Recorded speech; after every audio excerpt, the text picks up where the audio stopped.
ألف لام ميم.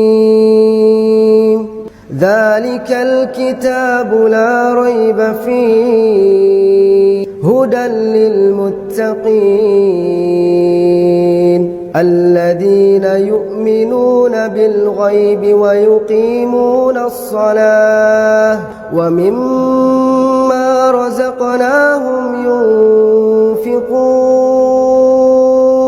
والذين يؤمنون بما أنزل إليك وما أنزل من قبلك وبالآخرة هم يوقنون أولئك على هدى من ربهم وأولئك هم المفلحون.